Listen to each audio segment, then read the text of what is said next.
Good evening. Oh, good afternoon. Welcome to the Night with the Mystics. I'm so excited. This is an event that has been 4 years in the making, so it better be good, right? Thank you, Jim Holton, Cindy Le Blanc, for your beautiful invitation to the event. This is Rabbi Danielle Parmenter, and I'm Pastor Andreas Wagner. And we are representatives of the Wissahickon Faith Community Association. So we are a group of people from different faith traditions who get together and fight, right? No, most of the time, actually, we get along quite nicely. And we love each other. So it's just part of being a person of faith in this world. And so we thought it might be nice to delve a little bit deeper into our various faith traditions and see where they come together. And if you want to do that kind of journey, you have to go to the mystics. And so we found all kinds of mystical traditions from history, from medieval times, from contemporary times, from various parts of the world. And I'm afraid to mention the people who were involved in the planning group.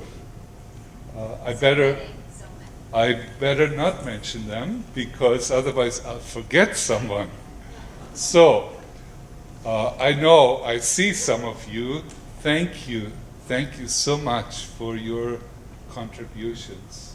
It's so difficult because we started before the pandemic and then we continued afterwards.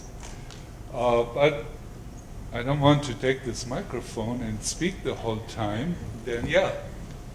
This really was Pastor Andreas's brainchild. I'm just along for the ride, and he has been our fearless leader, and this came from a deep commitment to spirituality, and that we are all seeking. We are all seeking on this journey, and we are seeking community. We are really seeking for that sense of belonging, and that we can all find that sense of belonging when we go to the heart of the mystical tradition, that we all can find each other, and we can find commonality, and we can find harmony and alignment.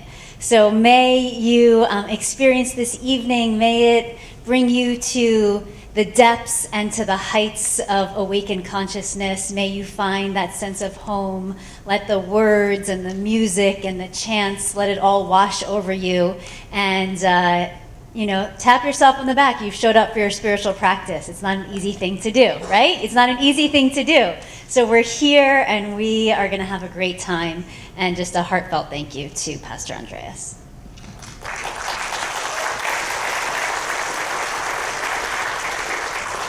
You can probably count this as benefit from your health insurance, There are 4 parts to this program: creation, suffering, love, and unity.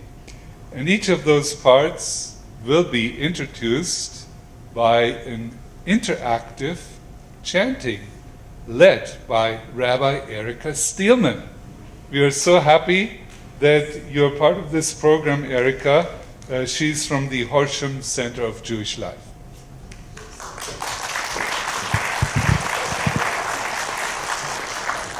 Yes, this really is a Shehechianu moment, 4 years in the making, and we arrived this moment.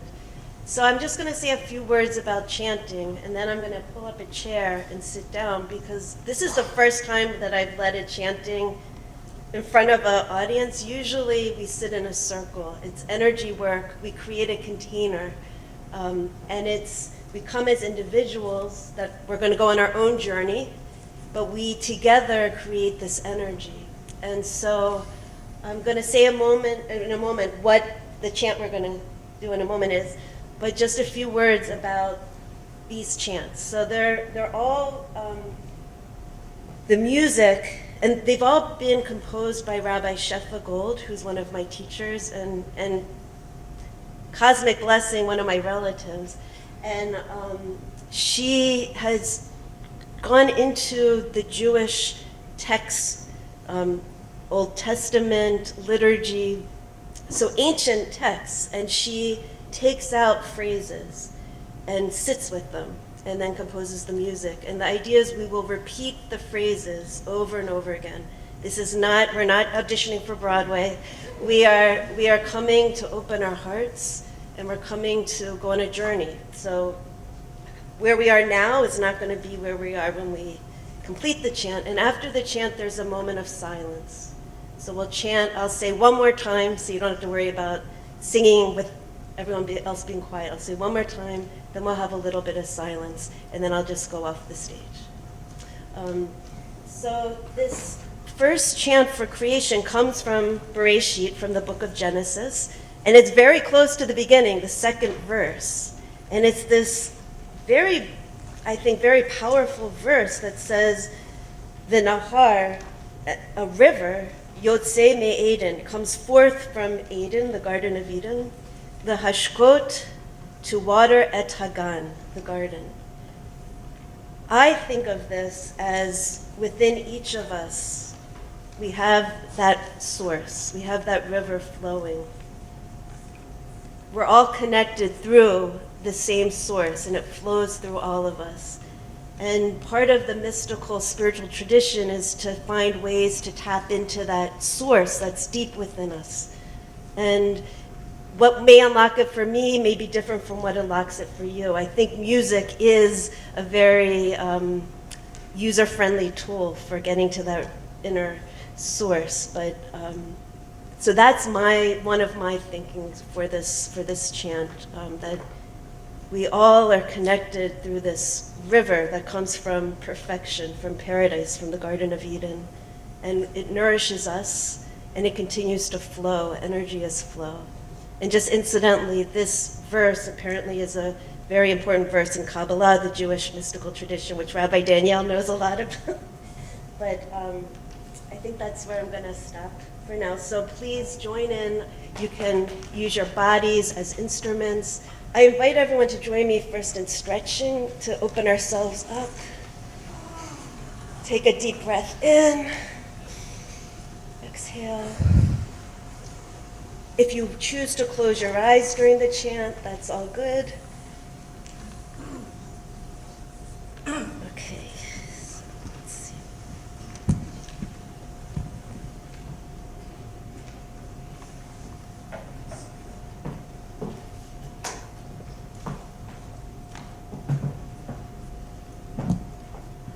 So please join me.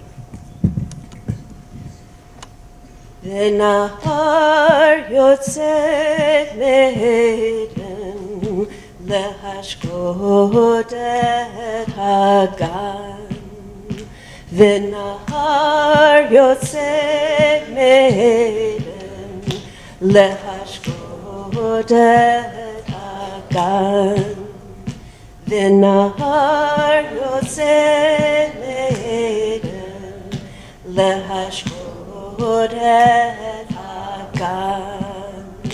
V'nahar yotzeh me'eden lehashkot et hagan. V'nahar yotzeh me'eden lehashkot et hagan. V'nahar yotzeh me'eden lehashkot et hagan. V'nahar yotzeh me'eden lehashkot et hagan. One more time. V'nahar yotzeh me'eden lehashkot.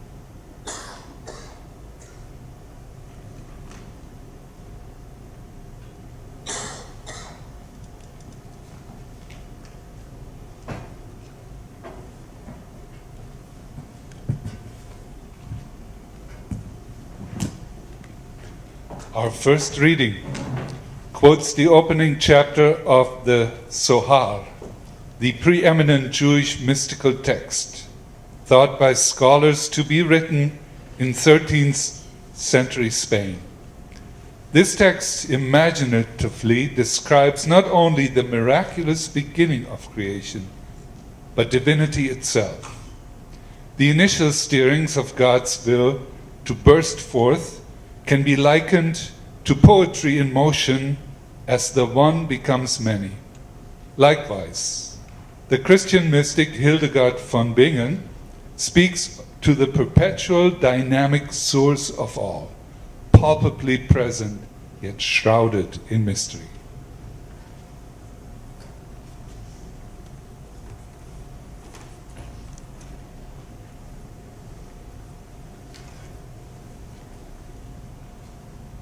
You may want to keep your eyes closed for this. In the beginning, at the head of potency of the king, engraved engravings in luster on high, a spark of impenetrable darkness flashed within the concealed of the concealed from the head of infinity, a cluster of vapor, forming in formlessness, thrust in a ring, not white, not black, not red, not green, no color at all.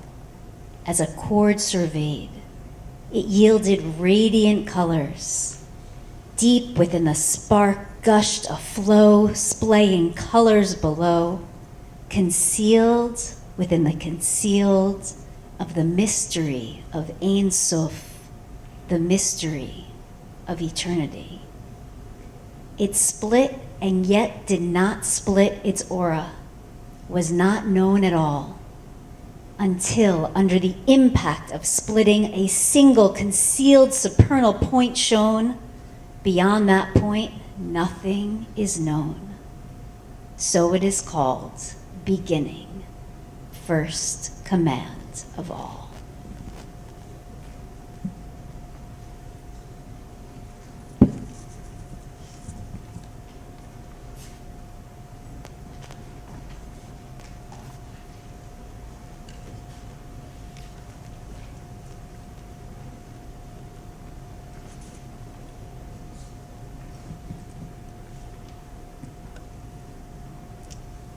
Song to the Creator. You, all-accomplishing, Word of the Father, are the light of primordial, daybreak over the spheres. You, the foreknowing mind of divinity, foresaw all your works as you willed them. Your prescience hidden in the heart of your power like a wheel around the world, whose circling never began and never slides to an end.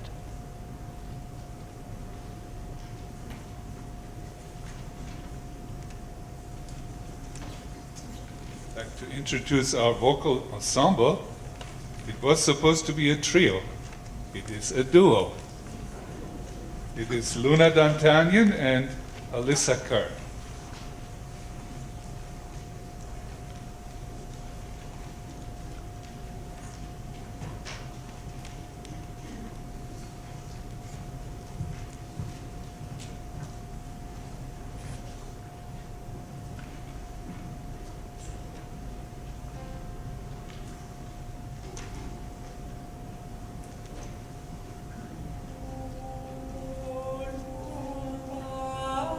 Amen.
The next two readings about creation come from two European medieval mystics, Meister Eckhart and Catherine of Siena, remind us that we are not quite as separated from Mother Earth as modern life makes us believe.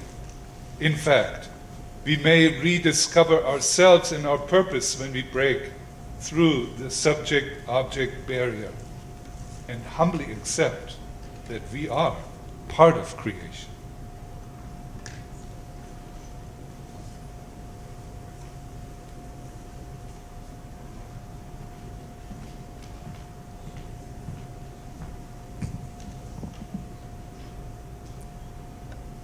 When I was the forest. When I was the stream, when I was the forest, when I was still the field, when I was every hoof, foot, fin, and wing, when I was the sky itself. No one ever asked me, did I have a purpose? No one ever wondered, was there anything I might need? For there was nothing I could not love. It was when I left all we once were that the agony began. The fear and questions came, and I wept. I wept, and tears I had never known before. So I returned to the river. I returned to the mountains. I asked for their hand in marriage again. I begged to wed every object and creature. And the sanctuary. It could be said that God's foot is so vast that this entire earth is but a field on his toe. And all the forests in the world came from the same root of just a single hair of his. What then is not a sanctuary?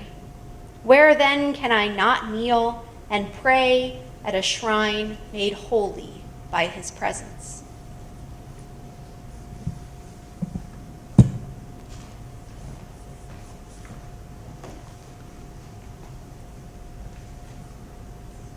I'd like to introduce you to Jesse Appel. He's our harpist, and for each of the themes he came up with a melody.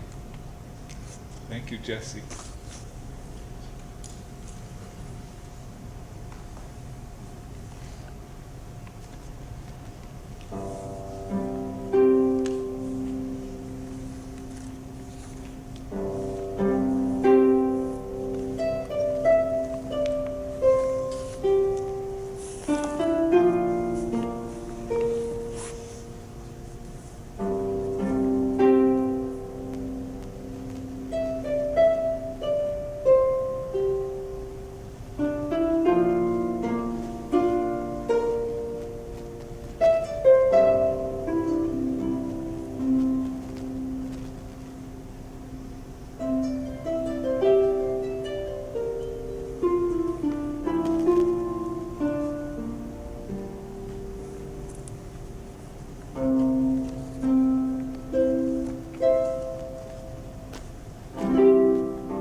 Creation offers a plethora of sounds, sights, and smells. The ocean that breaks against the rocky shore, powerful winds that bend mighty trees, the smells of the blooming spring, the sound of wild geese heading to their winter retreat. It is all part of a majestic and wondrous world. But then, creation is not something that we just enjoy as observers. We are, in fact, part of creation. Our lifespan is finite. Our bodies age and are vulnerable to disease. Our psyches try to keep up with changes beyond our control. Are we not sometimes tossed around like leaves in an autumn storm? On this side of paradise, there is no created life that doesn't also include the experience of suffering and death. How do we deal with our mortality? How do we cope with death? Can suffering bring us even closer to the source of all being? The mystics of various times and faith traditions say yes, and again, yes, maybe especially suffering.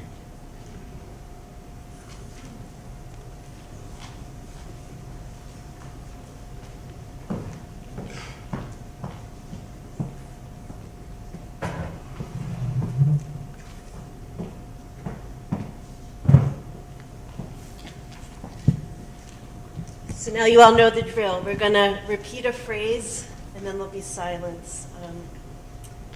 From the depths, I call out to you. These words come from Psalm 130. And I invite us to tap into those deep places where we maybe are crying out right now, where we've cried out, where we feel that cry. And I think it's about connection. It's about, again, recognizing that we are connected. We're connected to whatever word you use, and different cultures and different religions use different words, but there is an awareness that we are connected, and sometimes from those places of deep pain and from that deep angst or suffering, we can open ourselves to experience that relationship in a more intimate way. So please join me. Mi mamakim krati chaya, mi mamakim krati chaya, mi mamakim krati chaya, oh mi mamakim krati chaya, mi mamakim krati chaya,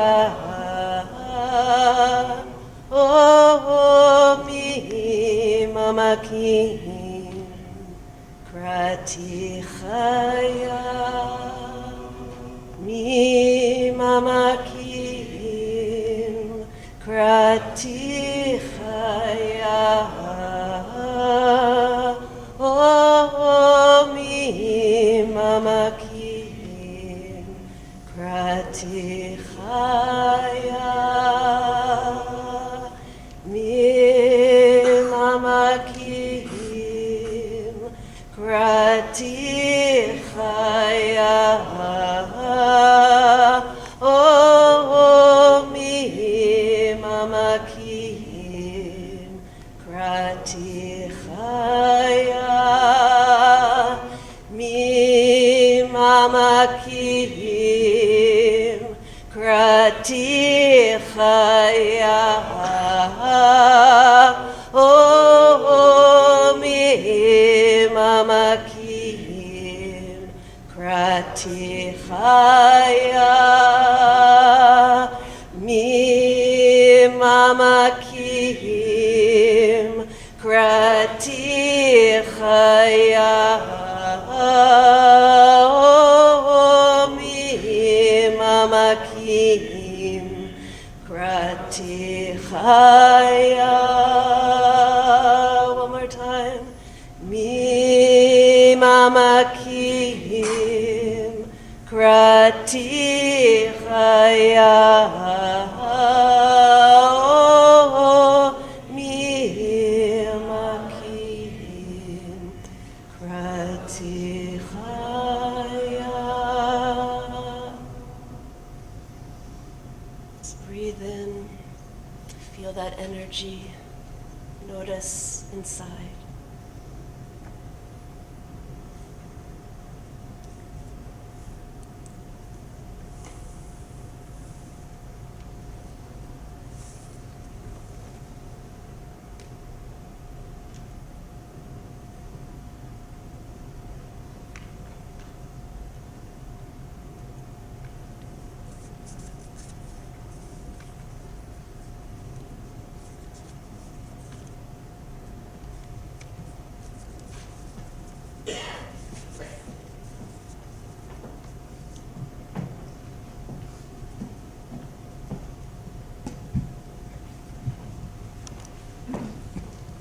Rashani Rea is a contemporary mystic from Northern California. She wrote this beautiful, hopeful piece about brokenness, which resonates with the teachings of many faith traditions. Her piece is followed by Saint John of the Cross, who explored the sacred ground of suffering and darkness like few others.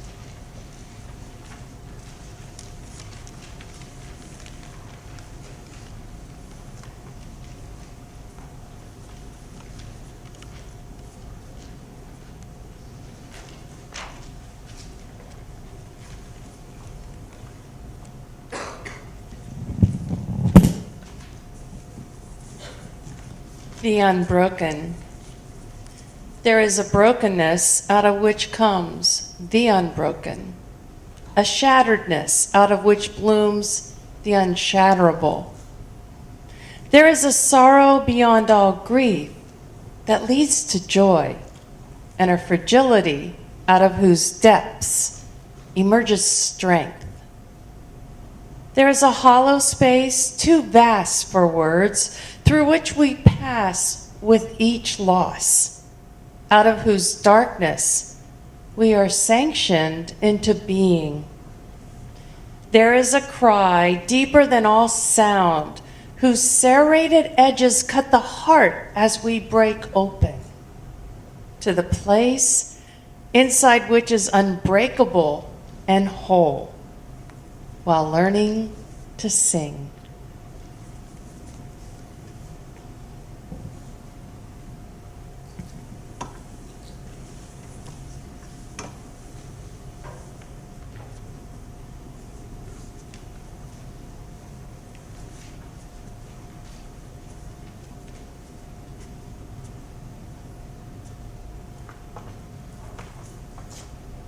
My soul is a candle. My soul is a candle that burned away the veil. Only the glorious duties of light I now have. The sufferings I knew initiated me into God. I am a holy confessor for men. When I see their tears running across their cheeks and falling into His hands, what can I say to their great sorrow that I too have known? The soul is a candle that will burn away the darkness. Only the glorious duties of life we will have. The sufferings I knew initiated me into God. Only His glorious cares I now have.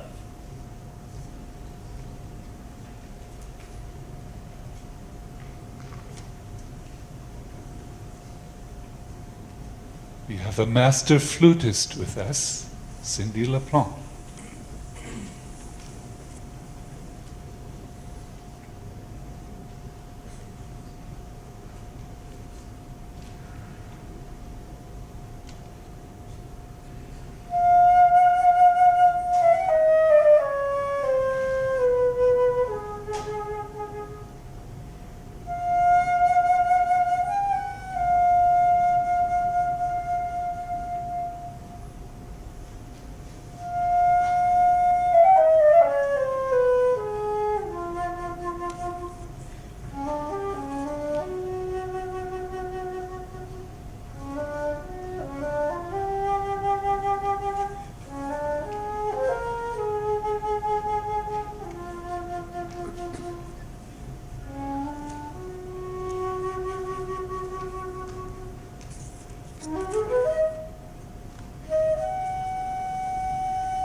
The next piece comes from civil rights leader Howard Thurman, an African-American teacher, philosopher, and theologian who influenced Martin Luther King Jr.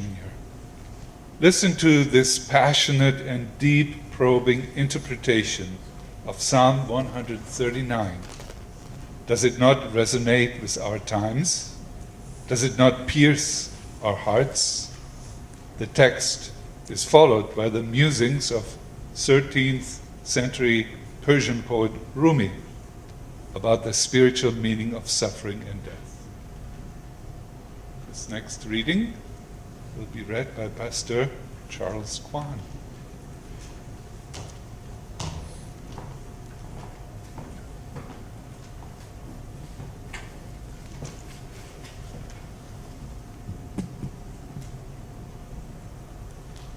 When night remains night and darkness deepens, when the evilness of evil is unreeled and utter desolation makes mockery of all that was true and good, when the open door of refuge closes in my face and to turn back is of no avail, when the firm grip of sanity trembles and all balances tilt, leaving the mind tortured and grazed, when all around worlds crash, and the winds blow torrid over the patch and wasted places of my spirit, when sin multiplies itself, till at last all goodness seems swallowed up and devoured, when the chuckle of death is the only sound to be heard in the land, thou art there.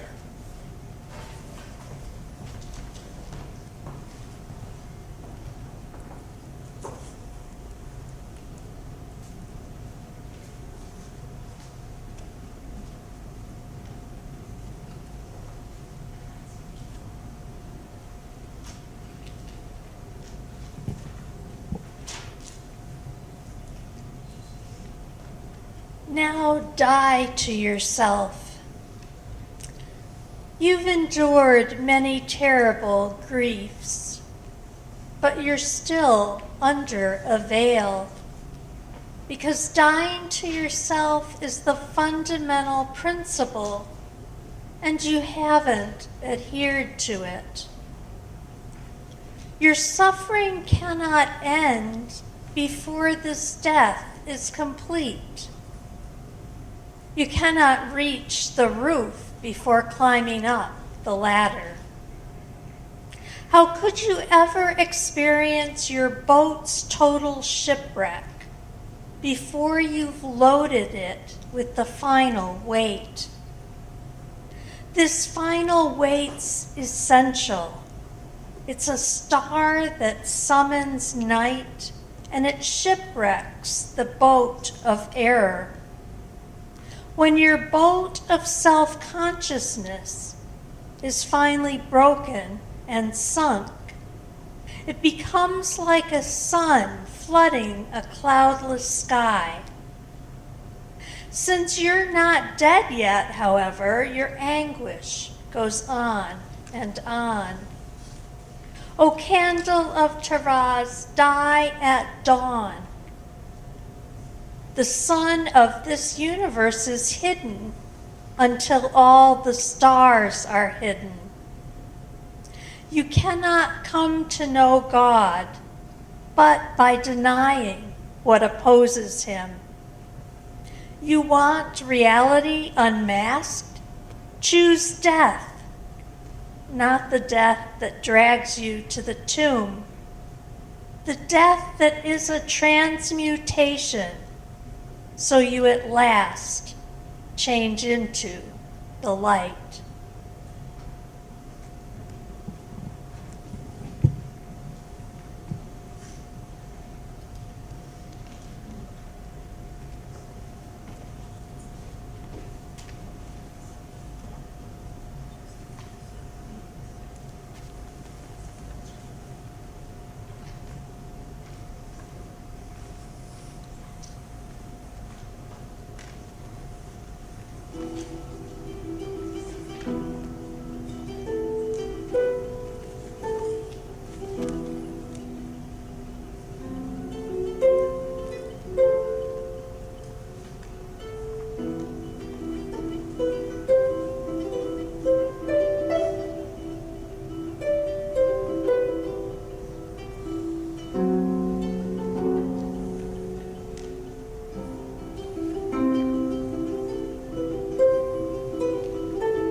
in the most beautiful moments. Something grows out of suffering that transcends pain. Those moments are rare, to be sure, and the mere suggestion of the possibility of beauty in suffering does not deny the other possibility, an experience of misery so powerful that it breaks a person's spirit. Many of the mystics experienced suffering, but were able to reach a higher sphere of humanity, where compassion, humility, faith, and love are ever present. Nothing in that sphere is greater than the power of love. St. John simply said, God is love. Listen to three voices, one a Muslim from ancient Persia, the other a contemporary rabbi, and the third a woman of the medieval church. They each have something to teach us about love. But first, we chant.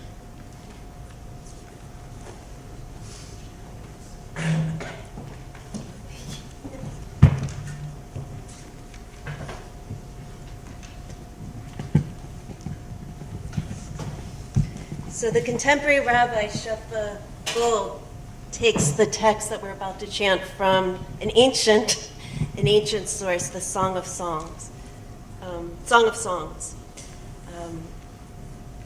Shametain, there I will give et dodi, there I will give you my love, my dearness. And I invite you all to think about, are you giving love to yourself somewhere? Maybe someplace that has been closed, that's hardened. Are you trying to open yourself to receive love from God, from the source of all love? It can go in different directions. And I'm so honored to have my beloved friend and colleague, Jesse, do some drumming. So this one is a little more complicated. We repeat the verse 6, like each section is 6 times. You'll hear it. But please join me again. Shametin etodalach, Shametin etodalach, Shametin etodalach, Shametin etodalach, Shametin etodalach,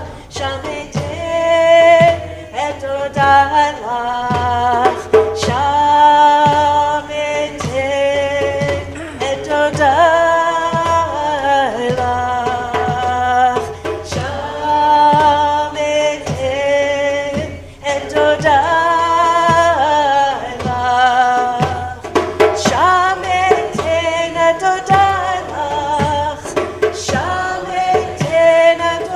etodalach, Shametin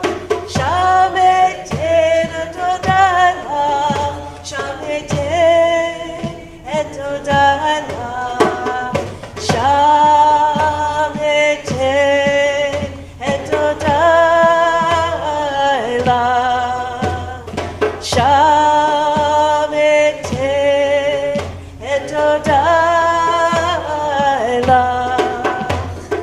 Shametin etodalach, Shametin etodalach, Shametin etodalach, Shametin etodalach. One more time, I'll sing. Shametin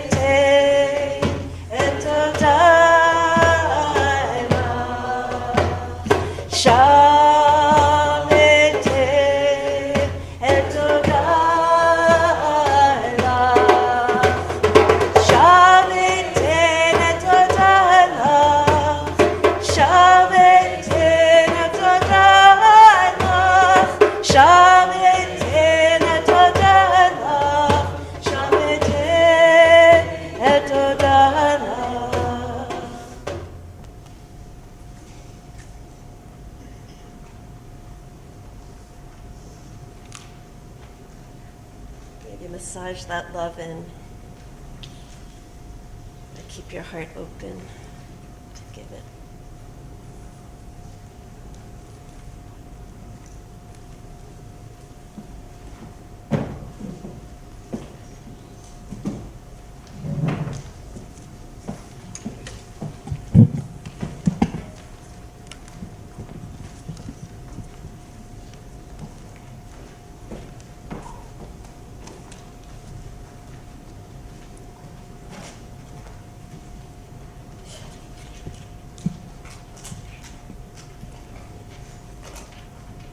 We have not come to take prisoners. We have not come here to take prisoners, but to surrender ever more deeply to freedom and joy. We have not come into this exquisite world to hold ourselves hostage from love. Run, my dear, from anything that may not strengthen your precious budding wings. Run like hell, my dear, from anyone likely to put a sharp knife into that sacred, tender vision of your beautiful heart. We have a duty to befriend those aspects of obedience that stand outside of our house and shout to our reason, oh please, come out and play. For we have not come here to take prisoners or to confine our wanderous spirits, but to experience ever and ever more deeply our divine courage, freedom, and light.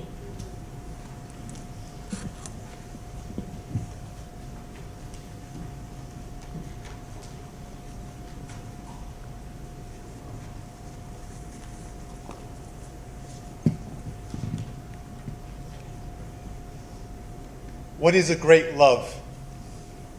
A love that reaches deep inside our hearts and minds and never departs.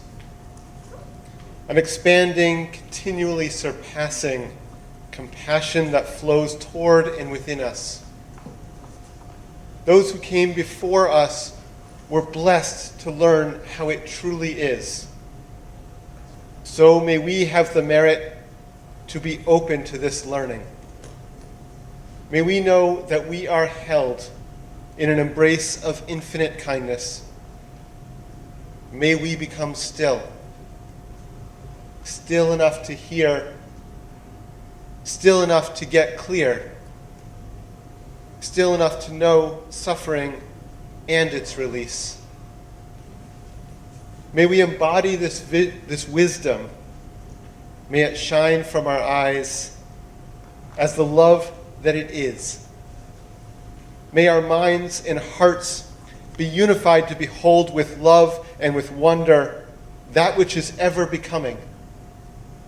No more victims, no more powerlessness, no more blaming or shaming each other and ourselves. For our faith in this sacred this, makes us joyous. We engage in an ever faithful and mysterious process of drawing closer to your name. What is sacred love?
effortlessly. Love flows from God into humans, like a bird who rivers the air without moving her wings. Thus we move in God's world, one in body and soul, though outwardly separate in form. As the source strikes the note, humanity sings. The Holy Spirit is our harpist, and all strings which are touched in love must sound.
All of our traditions and cultures have something to say about love. But love is a bird with many colors. It will never suffice to reduce it to one particular expression. Carnal love is passionate, selfish, foolish, electrifying, the celebration dance of Mother Nature. The affection of a friend is more tempered and soft-spoken. The love that most mystics talk about is unselfish and other-oriented, spirit more than flesh. When we drink from that spirit in its purest form, it will always lead us to the heart of God and into the center of the universe. We will lose ourselves. We will forget the boundaries that we counted on for so long. We will experience unity with God and unity with people. In a divided world, that would not be bad. It would not be bad at all.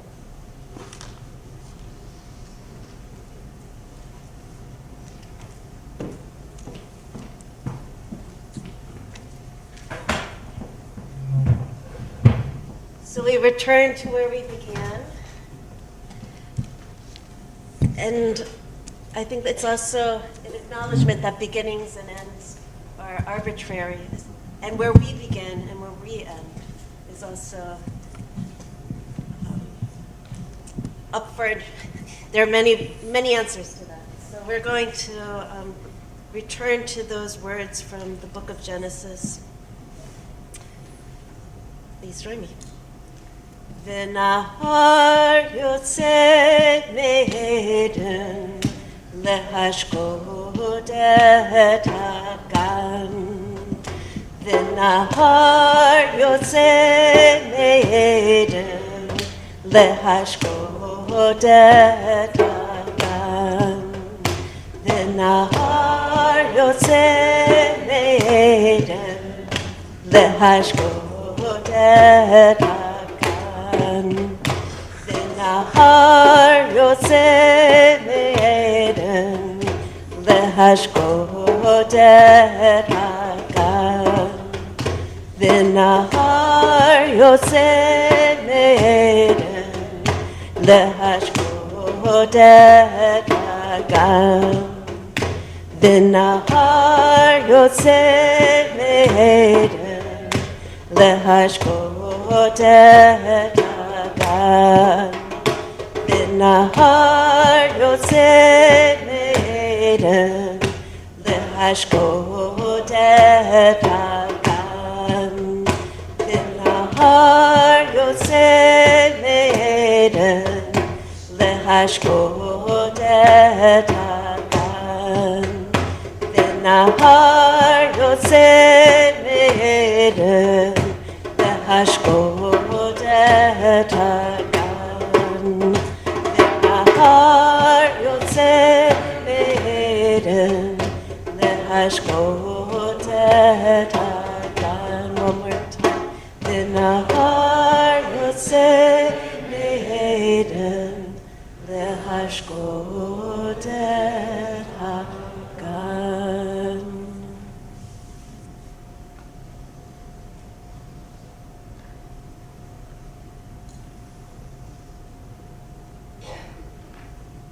Those vibrations, the sound vibrations, the vibrations of our energy.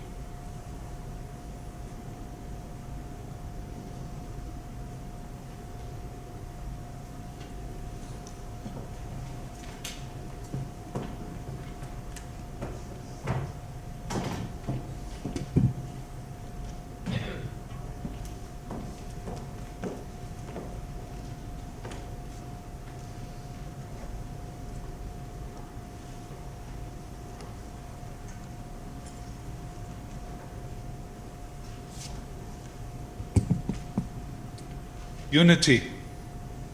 The first two pieces about unity come from medieval Christian mystics. Note the humor they employ to make a dangerous point in the era of the Inquisition, that every truth is from God, regardless of the existing barriers between religions, cultures, and races. Their criticism of the self-certain church censors of their time is cleverly veiled in allegories involving a lute, a bird, and an ant. They make a beautiful case for unity in God for all of us to enjoy.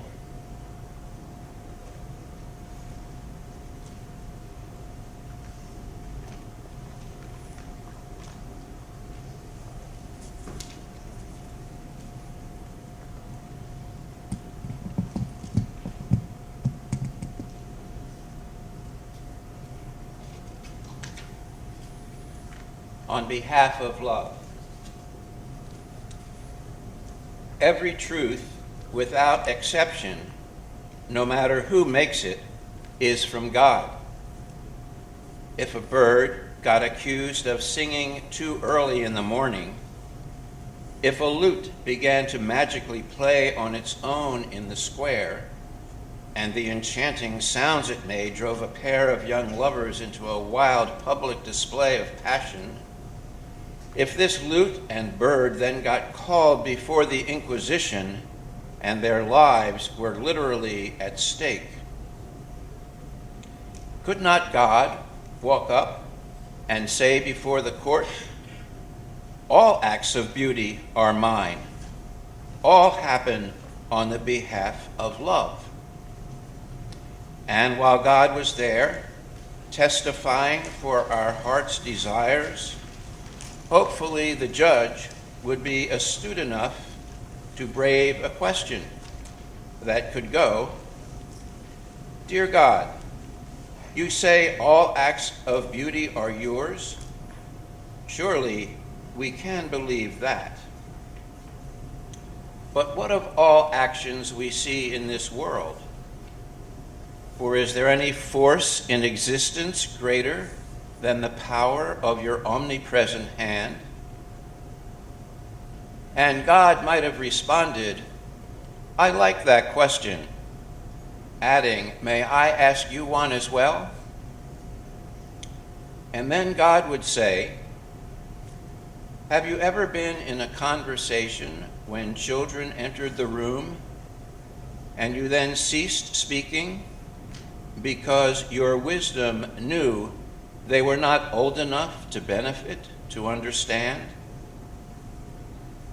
As exquisite as your world is, most everyone in it is spiritually young. Spirituality is love, and love never wars with the minute, the day, oneself and others. Love would rather die than maim a limb, a wing. Dear, anything that divided man from man, earth from sky, light and dark, one religion from another, oh, I best keep silent. I see a child just entered the room.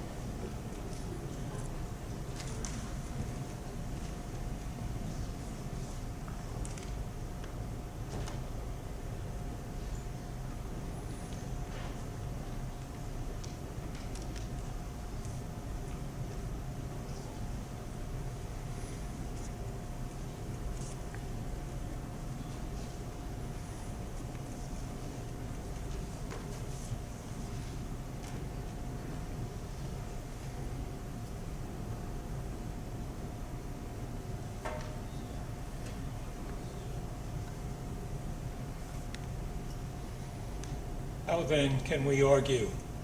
By Meister Eckhart.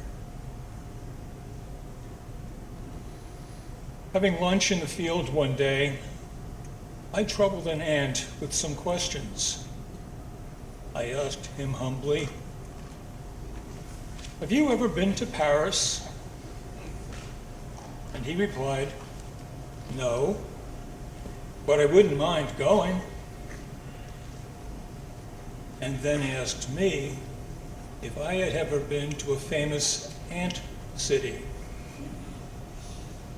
And I regretted that I hadn't, and was quick to add, and I wouldn't mind too.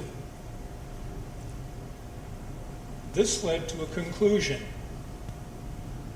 There is life that we do not know of. How aware are we of all consciousness in this universe? What percent of space is this earth in the infinite realm? What percent of time is 1 second in eternity? Less than that is our knowledge of God. How then can we ever argue about him?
boy, I want to say, I'm so proud of you, Luna.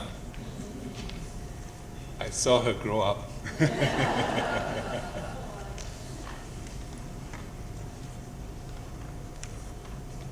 At the end of this night, we ask you to listen to the timeless wisdom of an 8th century Muslim woman who came from the city of Basra in what is today's southern Iraq. Unity in God has rarely been more powerfully expressed. And Rabbi Jason Bonder from Congregation Beth Or, who will read it, was part of the original group selecting the poems for this night.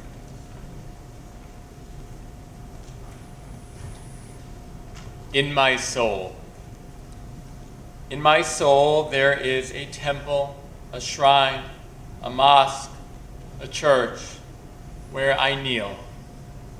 Prayer should bring us to an altar where no walls or names exist. Is there not a region of love where the sovereignty is illumined nothing, where ecstasy gets poured into itself and becomes lost, where the wing is fully alive but has no mind or body?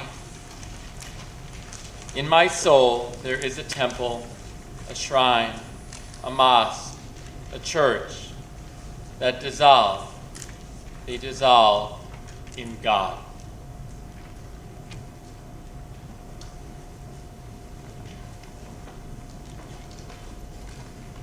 So up until a few weeks ago, the closing words, it would have said Anton Eller, president of the Wissahickon Faith Community. Well, Anton had his last day at his church in Ambler, the Ambler Church of the Brethren in Sistren, earlier this morning. And he came here and he said to me, I haven't sat down yet. So we're going to get the maximum out of him today. But before I ask him to provide some closing words for this beautiful evening, I'd like to mention, number one, I'd like to say a big thank you to Jeffrey Wallace.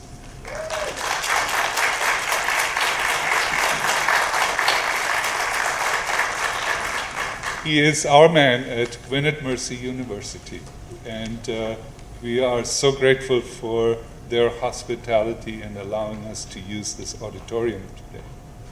I would also like to say there are some refreshments up above, and we'd like you to hang around for a little while, maybe get to know someone you hadn't met yet, or renew some other acquaintances, people you haven't seen in a while. And I also would like to point out that also up there is an opportunity for an offering. And that offering will provide seed money for our organization to plan an interfaith youth retreat. A youth retreat for the young people in our various organizations. So we would appreciate your donation, and it will go to that cause. And now, our cameraman, Anton.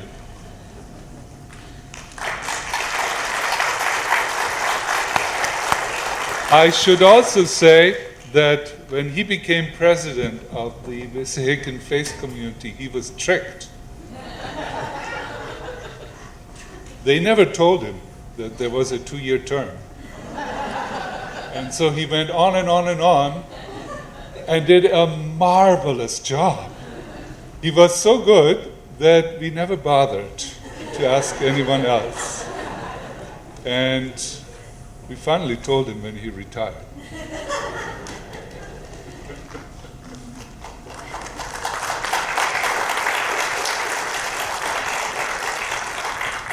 And so 8 years later, here I am.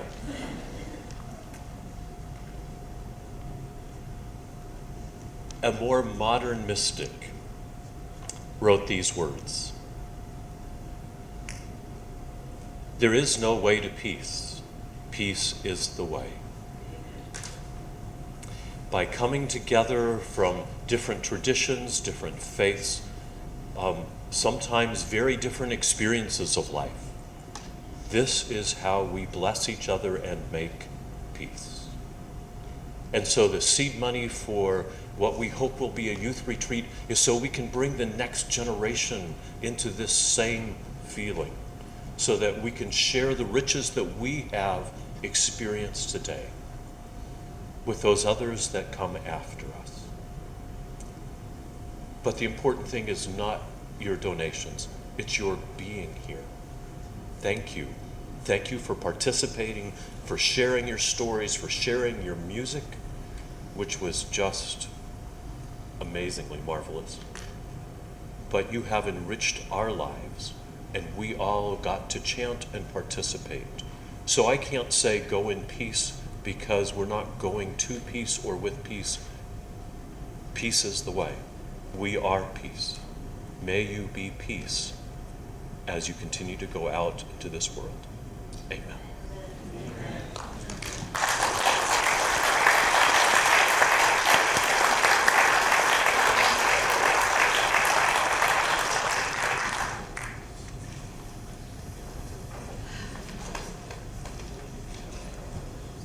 I'd like to say one more thing before we come to the closing music provided by Jim and Cindy.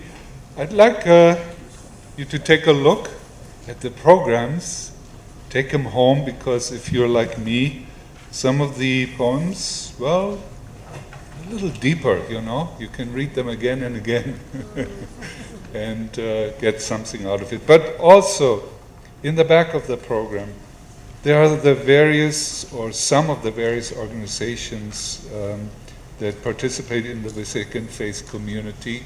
There are many others, and they all helped sponsor this event, and they're all here in this area, and we would like to honor them.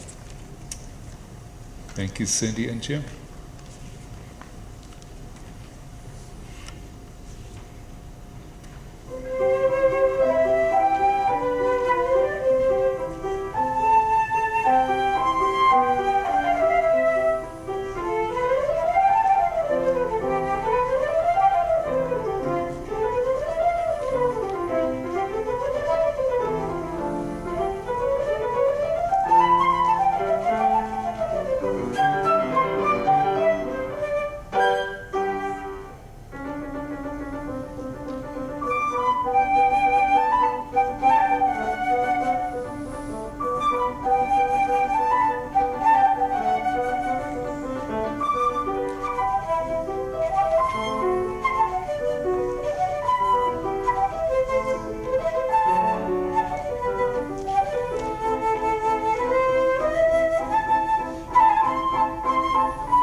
This is